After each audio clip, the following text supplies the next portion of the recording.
Well, good afternoon, everybody, and welcome. My name is Rich Gervin. I'm a senior international defense researcher at RAND.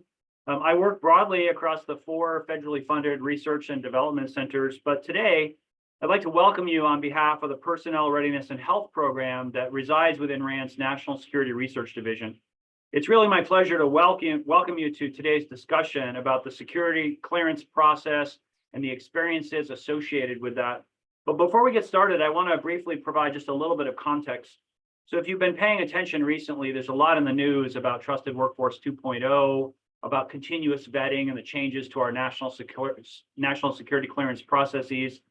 But the truth is that RAND has been doing this work for quite some time. We're not new to this kind of work, as the candidates are going to or the panelists are going to show you today when they start talking about the various topics that they've worked on.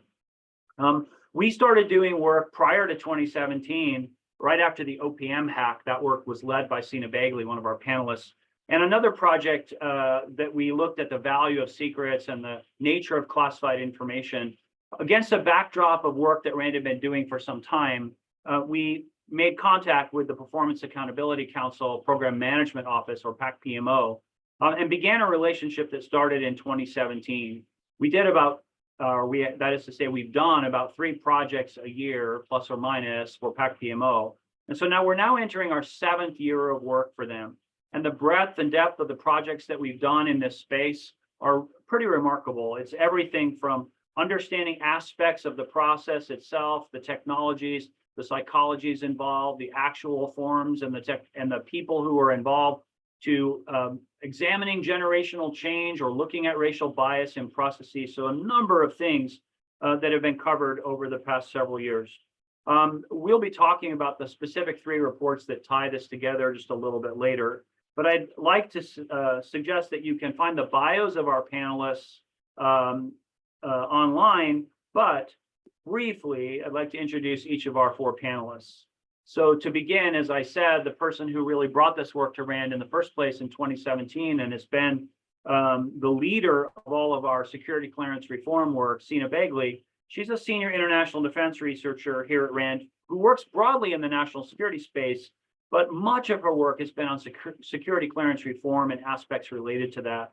Jessica Welburn-Page is a behavioral social scientist at RAND and a professor of policy analysis at RAND's Party RAND Graduate School, the graduate school that we have that has been only in Santa Monica, but is scheduled soon to also be in the Washington office. Mark Pizard is a military sociologist at RAND and a professor of policy and analysis at the Party RAND Graduate School. And certainly not least, but last of the 4, David Stebbins. And Dave is a political scientist who's led a number of projects for the PAC-PMO looking at candidate experience, so hiring, onboarding, and the kinds of things that are associated with bringing somebody into service and getting them a clearance. Finally, our moderator today is Charles Sowell, who is the CEO of SE&M Solutions. Now, Charlie is the CEO of SE&M Solutions in Harrisburg, Pennsylvania, which was founded in 2021. And it's a company that provides information technology and professional services to both federal and commercial clients. Charlie has 21 years of experience in industry, from being an intelligence analyst all the way up to the chief operating officer level in small, medium, and large businesses. He served in the federal government as the Deputy Assistant Director for Special Security and Program Executive for Security Clearance Reform at the Office of the Director of National Intelligence. He established and led the Director of National Intelligence's Security Executive Agent National Policy and Oversight Office, responsible for the $5 billion plus U.S. government security clearance enterprise.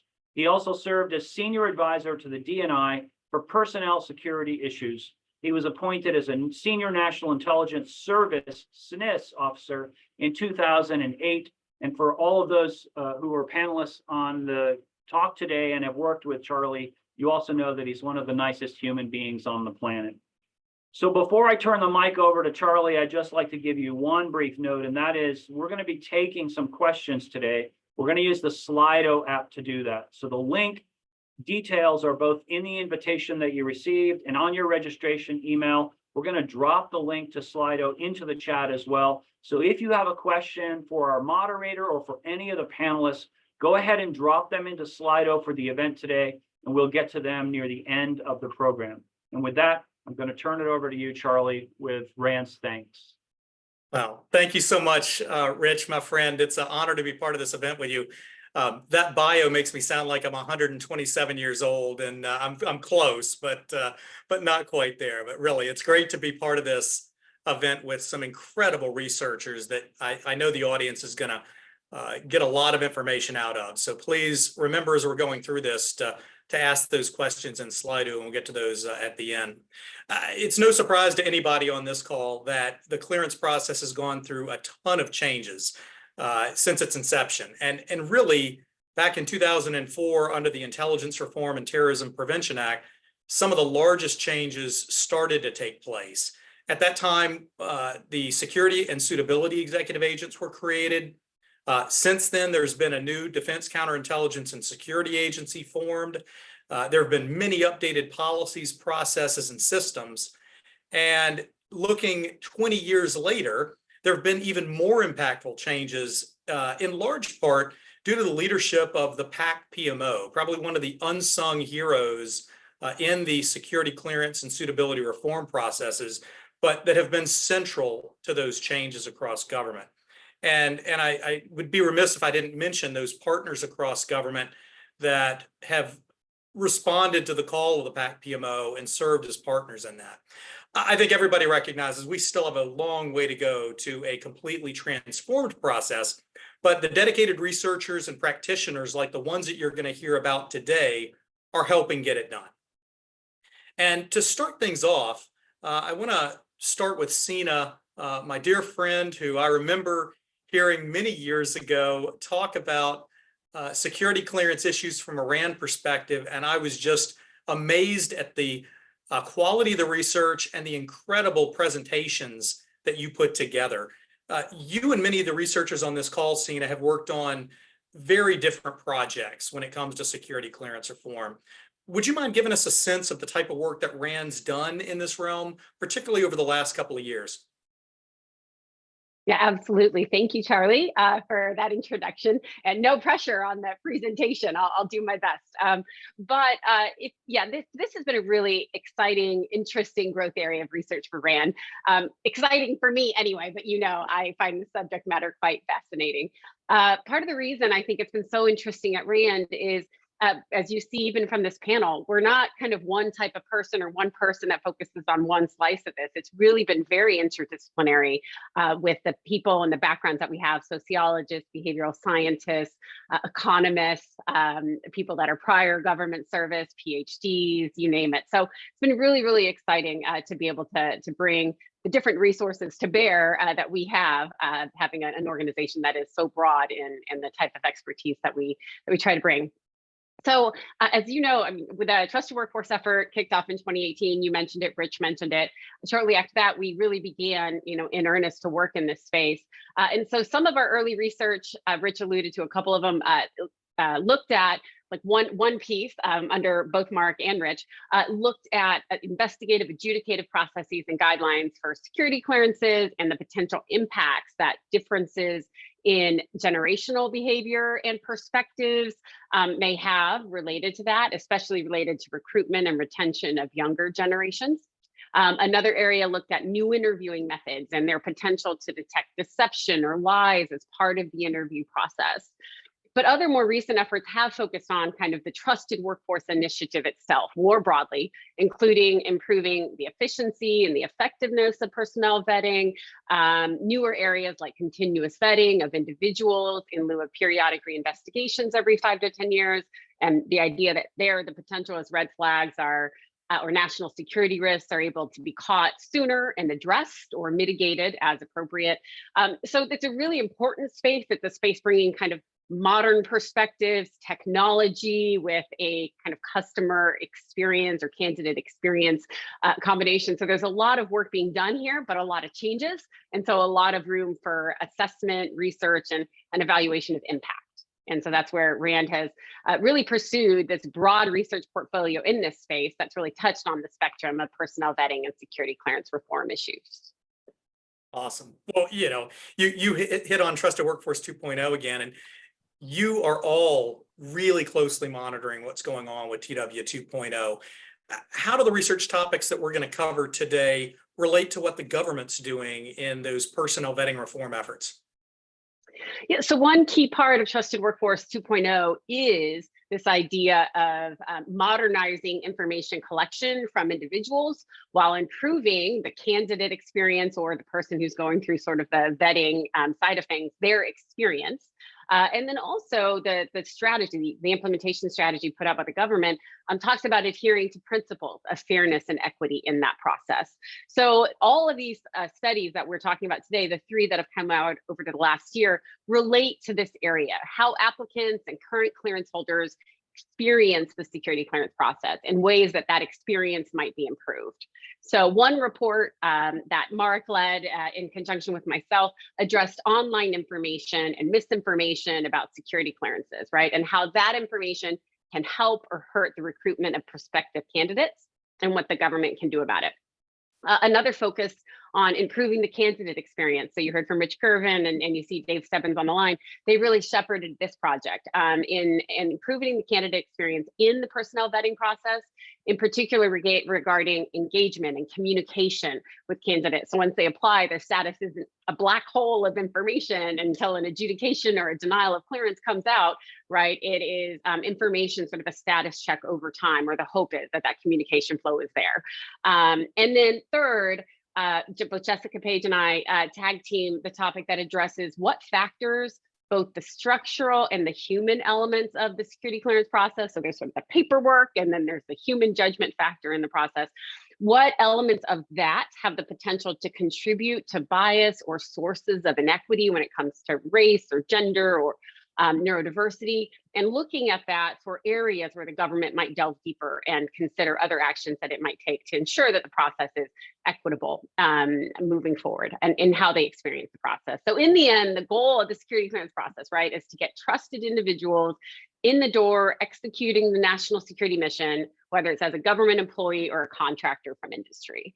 And so it's this interest it's in the interest of government to not deter qualified candidates, right? Some of whom very much have needed skill sets or cultural knowledge base that'll benefit the national security mission. So the more the government can do to make sure the process is well understood, that it's fair and equitable, but still does what it's supposed to do, right? Which is reduce risk and ensure trusted individuals can take their positions, the better the government will be able to grow its talent base to meet the national security needs that it has today, but look to the future as well and anticipate what those needs are and get the right talent base in place there. So that's really what this body of work we're focusing on today is all about, and we're excited to talk to you about it.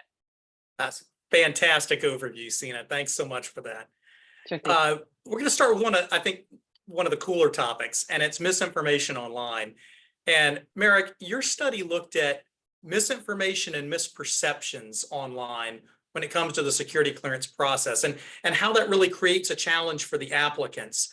This is near and dear to my heart because, as anyone who's gone through the clearance process probably knows, everybody has an opinion or a story or some little bit of misinformation that's out there. In the Navy, we had plenty of sea lawyers that would counsel you on how to not get a clearance or how to, do things that would help you get a clearance. But could you tell us a little bit more about what the study that you ran entailed and what you found through it? Because this one's cool. Yeah, so I'll actually tell you where it started from, to be all honest.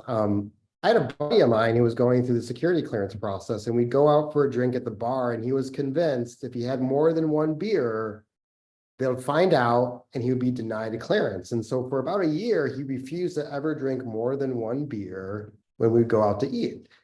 And you look online and you can find information where people will say these kinds of things. If you ever smoked marijuana in your life, it's an automatic no, and they'll find out.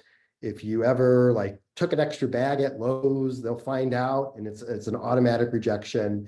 And so what we did for PAC PMO was the team and I, we said, well, what information's floating around online? And are there ways the government might be able to clarify some of this stuff? So we looked at all these publicly available sources. We looked at government documents like the Security Executive Agent Directive 4, Congressional Research Service reports. We looked at non-government sources. There's lots of different law firms offering to provide their services, sometimes needed, sometimes not.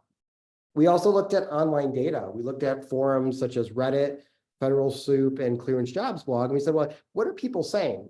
And I think the big takeaway is the government documents, to no surprise, are really comprehensive, but they're pretty dense. And probably the average American probably can't always get through all this density, and they don't maybe have the time to really look at all the nuance about the process. There's a ton of information online. The problem with the online information, it tends to focus on risks. It tends to kind of ignore or not focus as much attention on the mitigating factors. And I think people might potentially be unnecessarily scared off, or they might think that there's no chance that they will ever be able to get a clearance, when in fact, it is a much more complex balancing act than a yes or no question and answer. And so we kind of identified where there might be some potential blind spots and how to potentially resolve it. Yeah, no, that's a fantastic intro to it. How would you characterize the type of public information that's out there about the clearance process today? You know, for example, what are the common misperceptions that are out there that you found?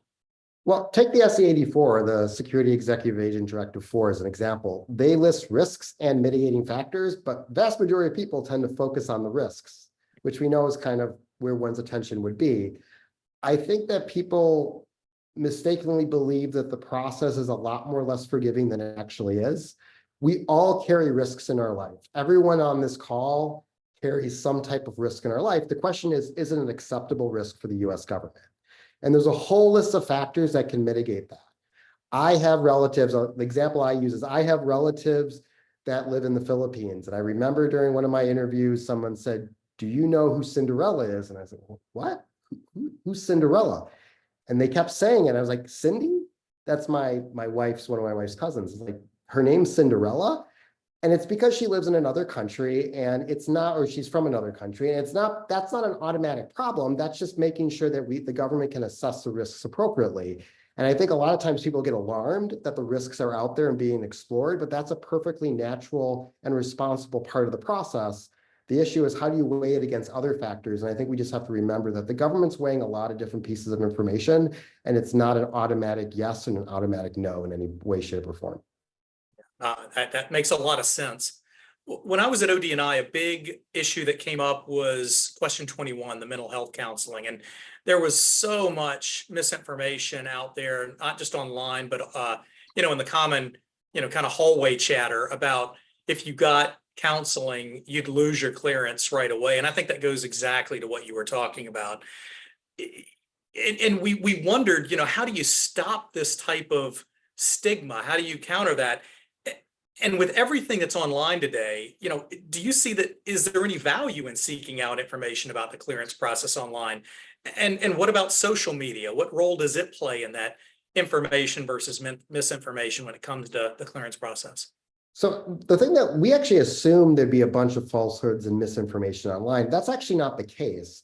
There's a lot of misunderstandings. And so we actually rescoped the project because things were being talked about online, but they weren't really talking about the whole person. They were saying, well, I did drugs maybe last year. Is that going to be an automatic problem? Well, there's a lot of context. Were you doing it over time? What kind of drug use are you using? Have you stopped? There's a lot of information that I think is not being shared. It's only kind of snippets.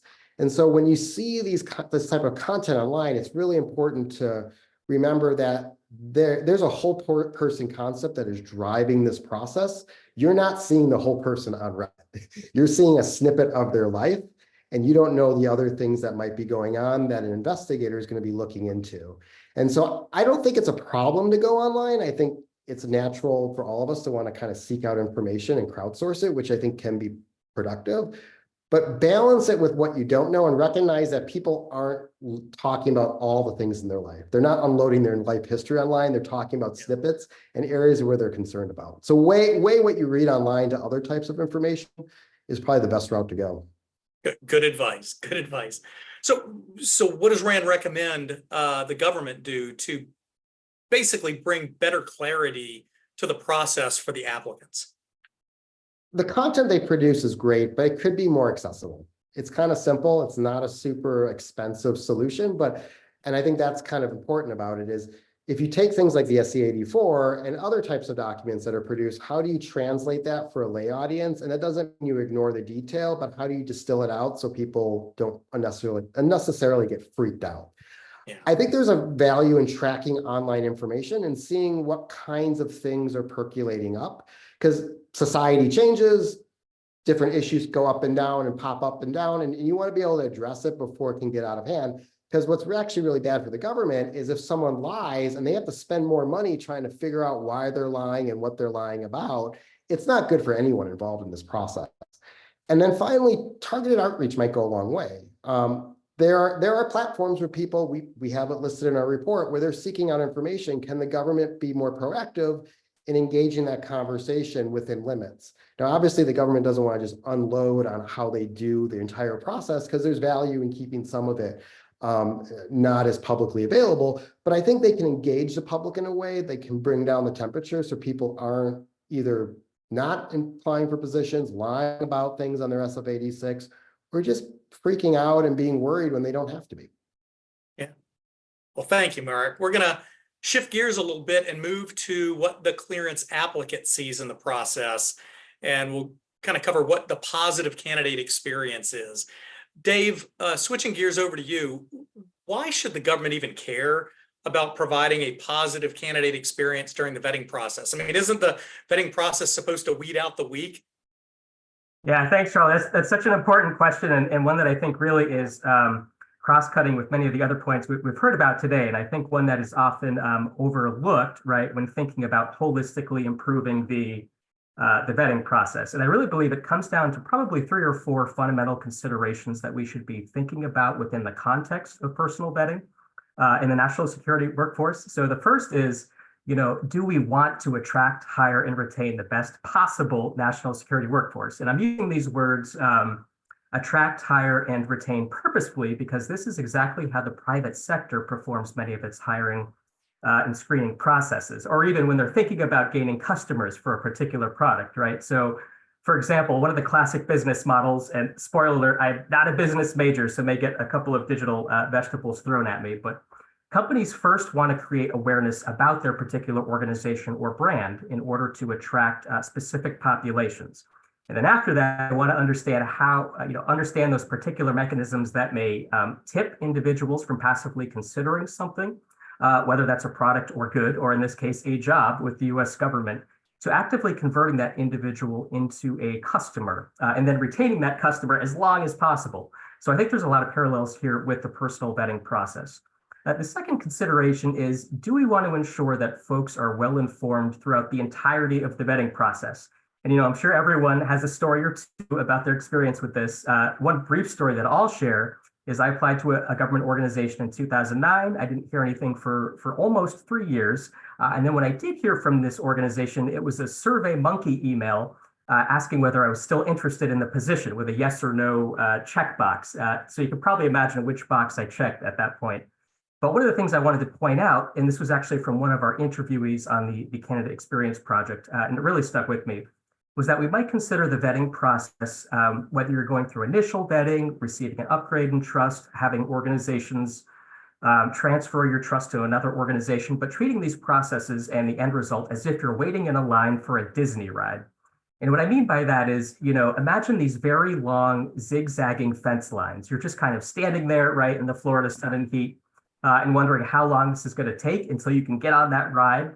But what's keeping people in that line? In this interview, he said it's probably due to 2 factors. The first is, as you're making your way through the line, you start to see signs posted that read, 45-minute wait from this point, then 20-minute wait from this point, and so on. And so you are able to see that you're at least making forward progress.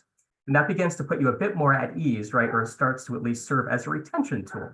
Then the other factor is that, the wait is worth the ride at the end. So this is where being able to provide those signals to candidates in the process is so important to not only attracting them to the workforce in the first place, right, the national security workforce, but also that you're making sure that there's a seamless transition between the vetting process and that ride at the end. Making sure that you're engaging them throughout the process, letting them know how much longer it's going to take. And I think this relates to the third consideration, and that is, do we want to ensure that we're engaging and communicating with candidates throughout the vetting process, right? So making sure that we have the right support structures in place. And this is a bit of a change from the traditional culture, sort of flipping our thinking from vetting out, right, or screening out to vetting in, developing processes and support networks to make sure that folks feel included and informed and welcomed, because the government really is competing, usually in real time, with other organizations and hiring processes that likely outpace our own. And then the final consideration, I think, and this is obviously important within the trusted workforce context Sina was providing earlier, but do we want a more effective and efficient process? And I'm sure the answer here is a resounding yes, right? And this sort of relates back to my first point that having a positive candidate experience can really improve the overall efficiency and effectiveness of the vetting process, because candidates who have a good experience are probably more likely to accept job offers, right? So that'll save some time and resources at the end of all of this, to fill the vacancies. But if you think about word of mouth networks, and this of course relates to many of Merrick's points, right, about what may happen when bad or wrong information, right, is reported online. But the reverse of that is, and I forget the precise term in the literature, it's NPS or net promoter score or something like that. But if you provide a good candidate experience to an individual, you've now developed in effect a mini recruiter who can showcase their hiring and vetting experience to others, right, who may be seeking a similar national security position. So I think lots of ripple effects from this. And I think these 3 or 4 considerations are exactly why, right, the government should care about the candidate experience. Yeah, that makes a lot of sense. In your study, what did you find that the government is doing already to work on improving recruiting and retention? Sure, another great question. And I fully realize that I've mostly been outlining this process from the candidate's perspective, but I will say that the government is very much committed to improving the experience. And there's several existing lines of effort and activities that I'll briefly cover. So I suppose one of the first things to note is that, at least until recently, the government was primarily focused on improving the customer experience. And so the customer experience is really about improving service delivery to the U.S. public, to U.S. citizens. And here we're talking about improving, IRS customer support lines to provide tax form assistance, or for the Department of Education, right, making sure that there are folks standing by to help student loan borrowers navigate forms, repayment options. And these organizations, these are organizations that OMB, the Office of Management and Budget, have termed high impact service providers, or HISPs. But one of the things we noticed fairly early on in our research was that the government did not have a formalized policy that defined and addressed candidate experience within the hiring and vetting process. Now, again, with the Trusted Workforce Initiative, we've started to see some major muscle movements toward improving the process from both the candidate and the government perspective. So under Trusted Workforce, we've started to see guidance and policy focused on improving two-way communication between investigators and those in the vetting process.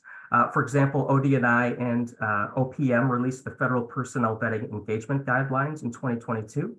Which intends, again, to increase candidate participation in the process and promote greater transparency across each of those vetting stages. We've also noticed that some organizations have begun to increase engagement training for staff who are routinely interacting with candidates. And we know that several organizations have also started to implement a candidate dashboard tracking system too, right? So the candidates can track where they are in the process. And I think the other big piece of news, and this is fairly recent, is that the SF-86 will soon be replaced by the Personnel Vetting Questionnaire, or the PVQ, which aims to overhaul the way in which candidates will respond to information requests. And I'll not speak at length about this, as the PVQ it's not yet fully deployed, but I think OMB approved this in November of 23. And we'll just note that it will greatly revise how many questions there are and how they're phrased to include language that's more inclusive, softening language in areas focused again on those mental health issues and perhaps the substance use issues, and will adopt more gender inclusive language to make candidates feel more comfortable when they're filling out the forms. And the move to the PVQ will also be good, because right now the industry standard for that initial application process is somewhere between 5 to 15 minutes.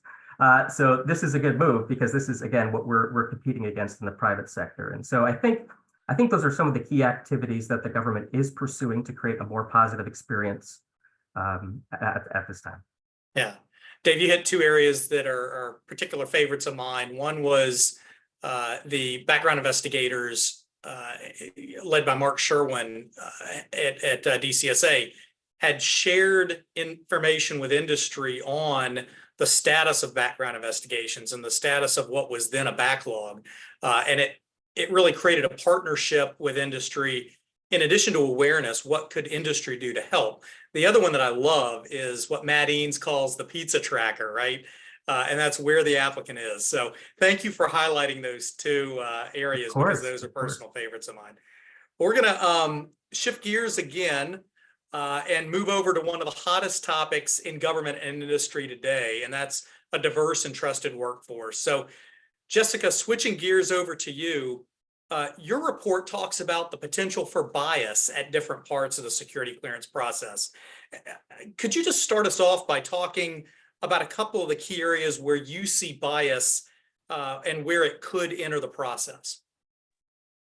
Sure. So we looked at previous research on the potential for bias in employment, particularly in hiring and promotion processes, and thought about how that may impact the clearance process. And we focused on a few key areas. So racial bias, gender bias, bias that may be impact LGBTQ individuals, and bias that may impact neurodiverse individuals.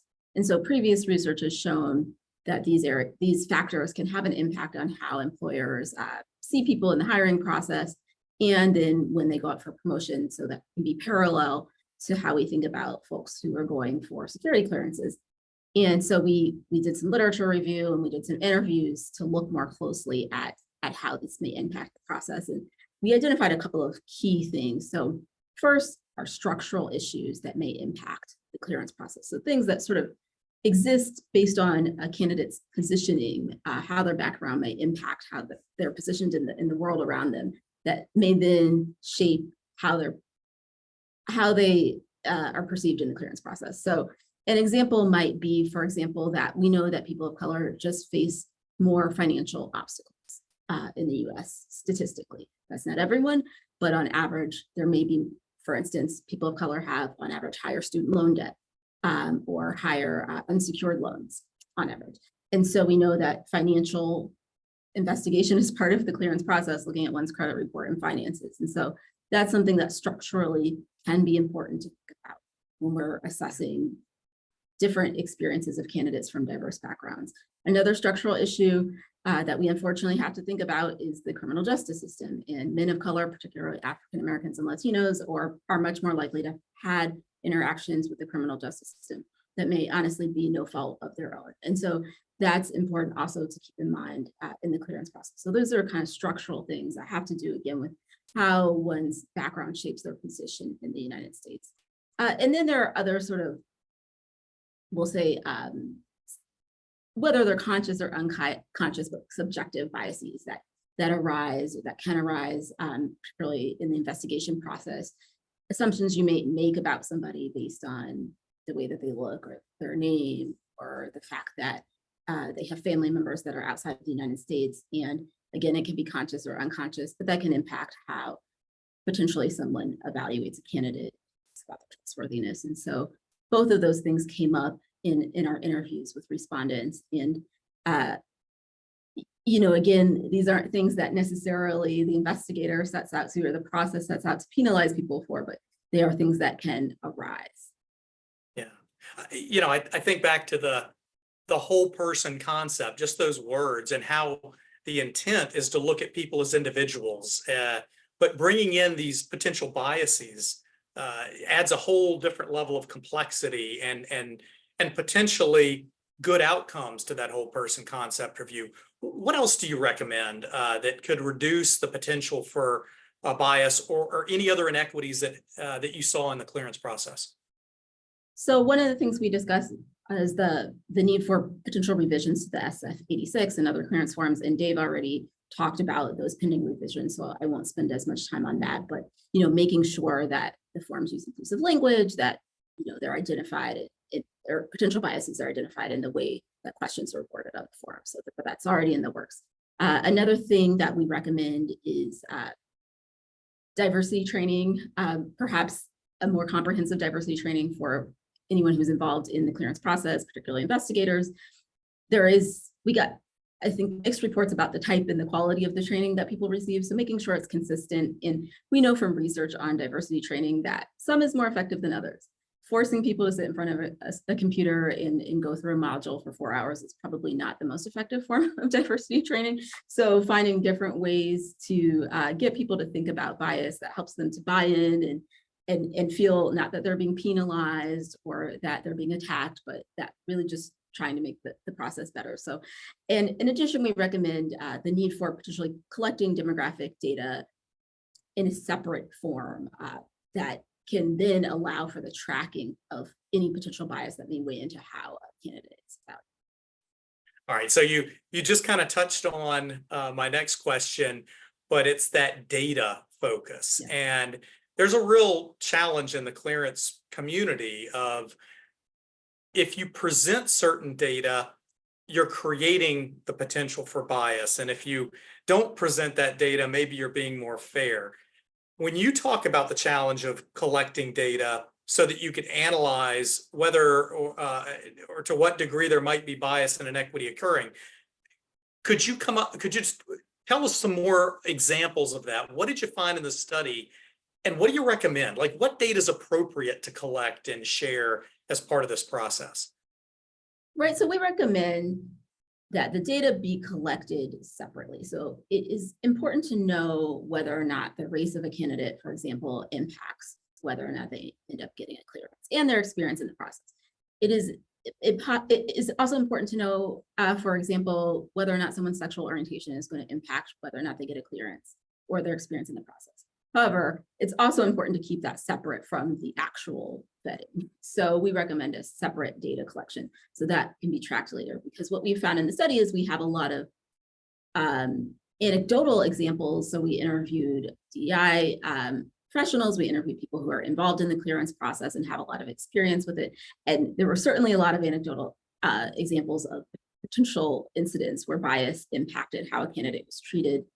We are unable to do a real systematic review the way that probably should be done in order to improve the process. So something where we can collect data and look at it alongside the outcome of the clearance later on.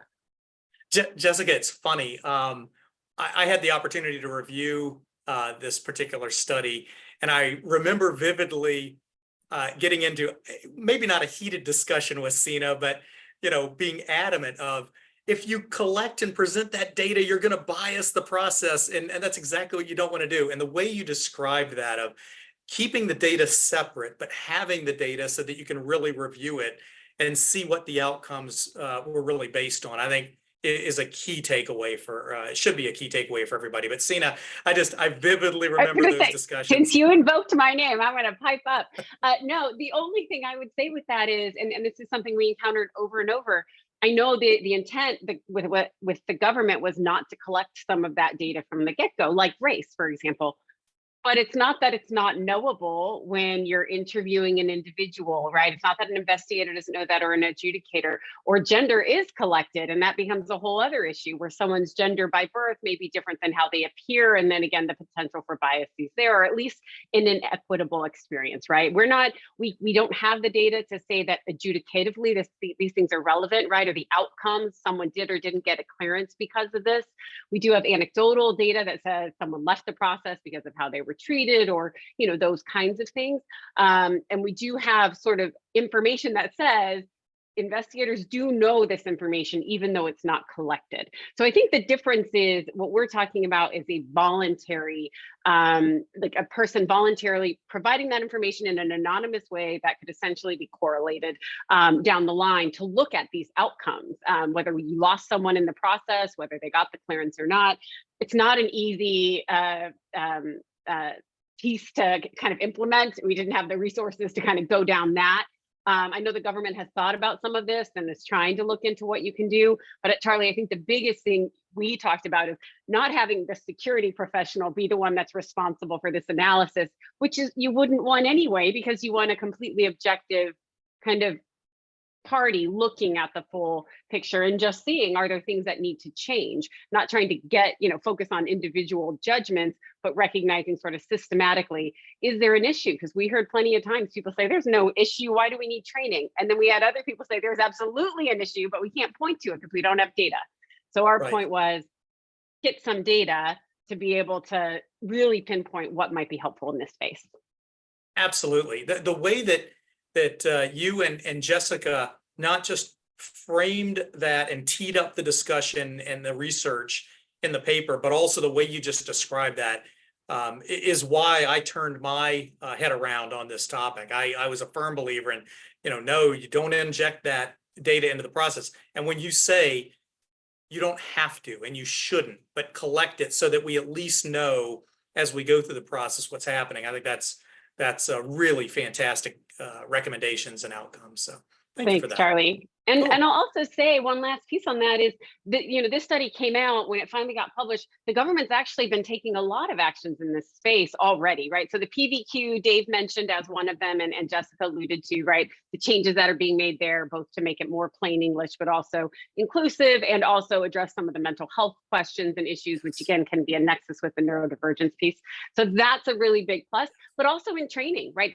Training standards have been updated to account for at least the requirement to have some fairness and equity, looking at training that's kind of scenario specific to what an investigator might encounter. So the first time they're encountering that is not at an interview with the candidate. So I will say from the study, even since that time, there has been a lot of work implemented on the government space to get their hands around what else can be done and what can be improved. Yeah, thanks for bringing that up, because I think one of the key misconceptions in the clearance process is that it's a very non-human focused process. And when you look at what the federal government has done across the board in following broader federal initiatives in DEI&A and in improving the process for the candidate, and just looking at it through the applicant's eyes and what they're going to see, what biases they might encounter, it's clear that the federal government takes this seriously, and that all of the players in the clearance and suitability and the vetting processes are, to some degree different between agencies, but committed to that, to improving the process. So thanks for bringing that up, Sina. Cool. Well, I'd like to shift gears again and go into some of the Q&A that we have. And so I'm going to start with a question from Josephine, and anyone on the group that wants to answer it, please just jump in. But Josephine's question is, all tools are as good or bad as the users. How can employers eliminate racially prejudicial or fabricated security products coming from the investigators or adjudicators?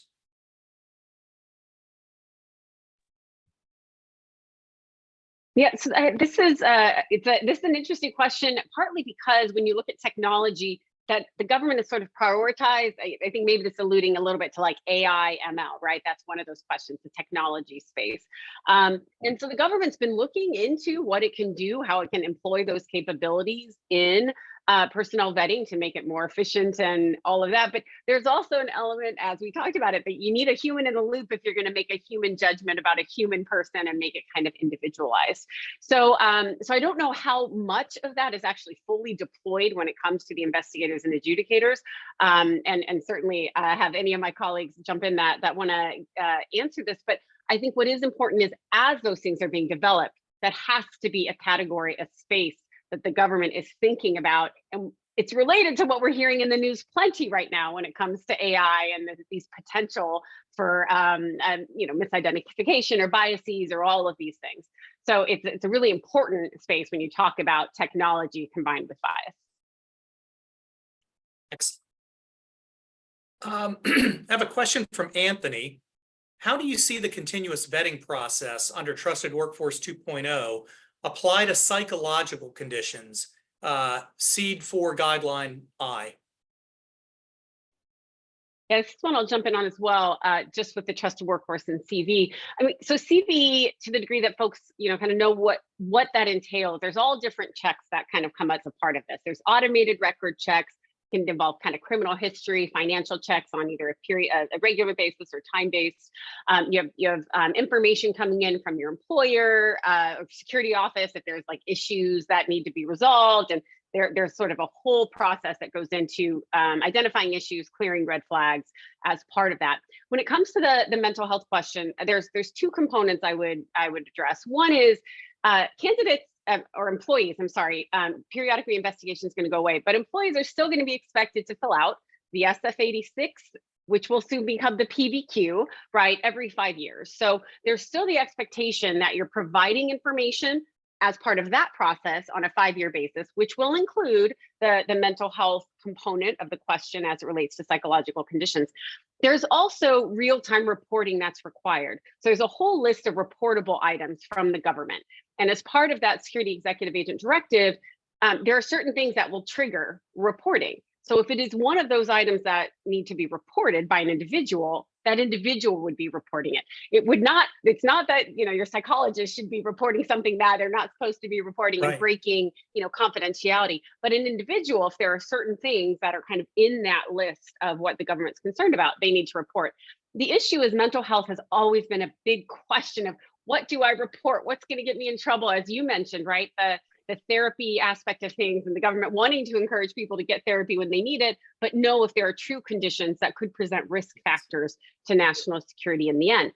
And what I will say is the PVQ, at least the draft personal vetting questionnaire that I've seen, has tried to take what the government's already tried to do to clarify what is meant by mental health and tried to refine it even further to like certain diagnoses that are actually a concern, and really pinpoint where those are items that need to be declared versus sort of the general therapy side of things. So to the degree that we know what it will entail, that those are the components where that inject would come into the process naturally.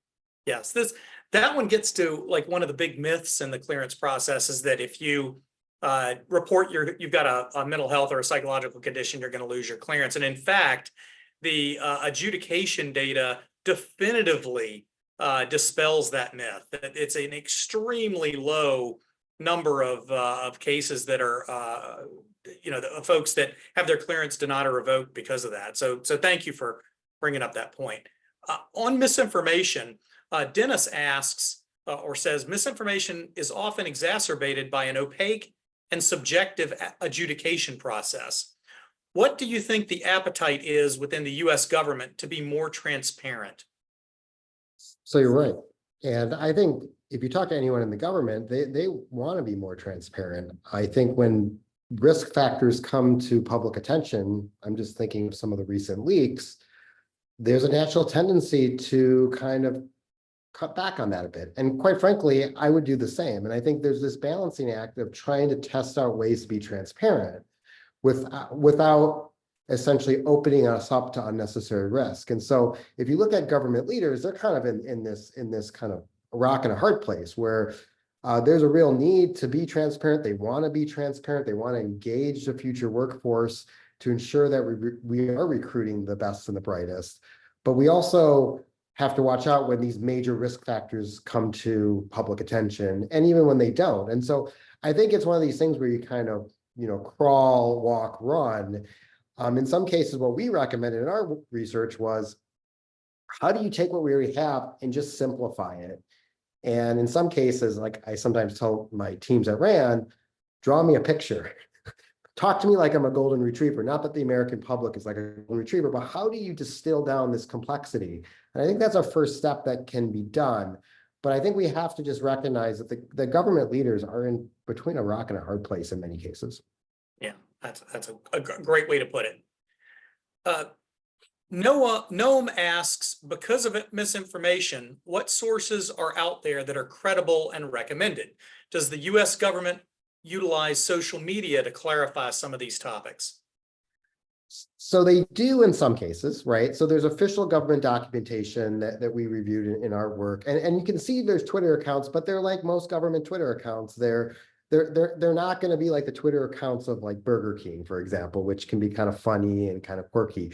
They're going to be very much like large kind of tweets, for example. I think the big issue is going to be, how do you translate the complexity of this process in a way that can both be exhaustive, but also be accessible, particularly to younger generations that may not necessarily want to read large tweets, much less read a 5-page document or a 20, 30-page, regulatory background on a particular process.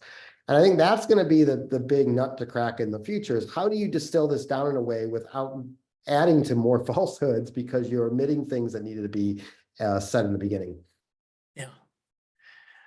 Jessica, here's one for you. What about workplace stigma resulting from delayed or denied status? Is that an issue, especially if the denial is due to indirect or direct bias? I think that's a great question, and I think it's certainly, I can imagine, is a challenge. It is a little bit beyond the scope of our research, so we didn't have the opportunity to interview like candidates and then follow them in their jobs kind of before and after the clearance process. But I think it is something that needs to be taken into account when we're assessing the role of bias in clearance processes, that this does have an impact on folks in the workplace and their relationship with their peers. And if you're on a team in a company and everyone on that team is going through the clearance process for the first time, and Charlie is the one who's taking the longest, there definitely would be that feeling of some kind of the rest of the workers are looking at me like, what the heck did he do? What was in his background? And if it's due to indirect or direct bias, that's definitely something that I think the process should account for. And I think your study, while it might not have been completely within the scope, the issues you're bringing up certainly apply to that. Cool. Dave, here's one for you. Recruiting for clearable talent in industry is all about velocity. Outside of SCI, what changes are needed to make clearances more like Rocket Mortgage? So outside of the SCI level clearance, what changes are needed to make clearances more like a Rocket Mortgage clearance? That's a great question. I think I have to brush up on my Rocket Mortgage application processes before I can provide a fully comprehensive answer. So one of the things, and I don't know if this will directly answer, and please feel free to redirect or not, but one of the things we recommended in our report was that there are so many other things that applicant can be doing during that process. And one of them is sort of developing a day in the life for, right? So that candidate could very well be working on open source intelligence collection and analysis for the government, right? Sort of getting your foot in the door and used to that. And maybe that doesn't speed up the process, but that starts to acclimate you to that work environment. And again, all of the modernization efforts we've talked about today are intended, maybe not that Rocket Mortgage or the speed of that, but certainly trying to expedite that in some fashion. But I think, again, I don't know if this is directly to the question, allowing that candidate to start to get a feel for government work. And again, I think during the process, again, by working on open source efforts, I think can actually have benefits on the retention end as well, right? Because you're sort of trying before you're buying, you're still in that process. And I think that's just a great way to sort of open that window into that organization, keep them more engaged. Again, this sort of relates back to my communication engagement and keeping those folks in the process. And again, I don't know if that directly answers the Rocket Mortgage question, but I'm hoping it starts to get there a little bit. If I can add in, I won't be addressing the Rocket Mortgage per se, but I think to that point, as part of Trusted Workforce, the government is trying to put some things in place to expedite, right, getting secure people into cleared positions sooner. So again, SCI is a little bit different because again, the depth that is required, but even a cleared position with continuous vetting now, right, with these data sources that the government has at its disposal, the idea is that you have individuals that will apply, you have the review, that kind of an instant check, right? People are put into the system, you have automated record checks that's come out. That person is clear essentially from that. There's still a more in-depth clearance process that will be done.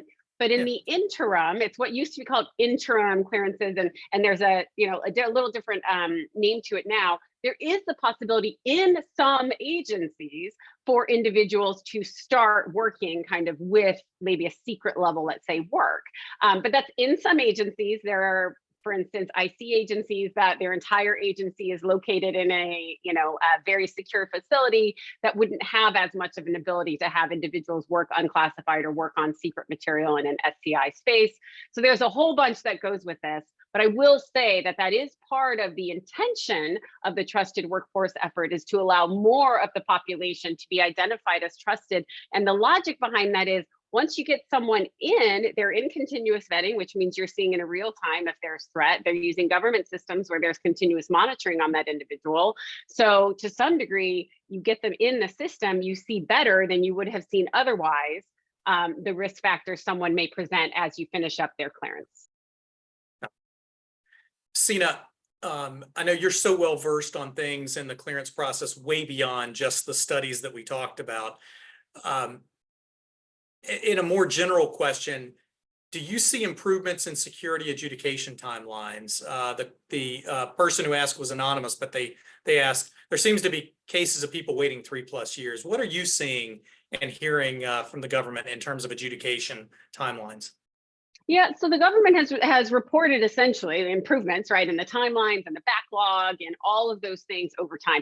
Now, lately, the last few months, there has been an uptick in how long these are the average timelines, right, that the government's reporting on. So it's like, historically, it's been on the quickest 90% kind of thing, which means that 10% that might be taking 3+ years are not included in those average.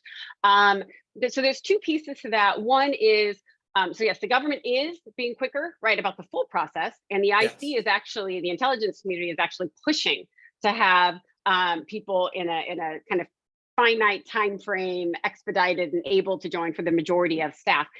The government is also looking to change its how it accounts for clearances and how long they're taking, to come up with a rubric that's going to account for the full 100%, not just that 90% best case scenario. So it's ongoing, improving with a few hiccups, but it's going there.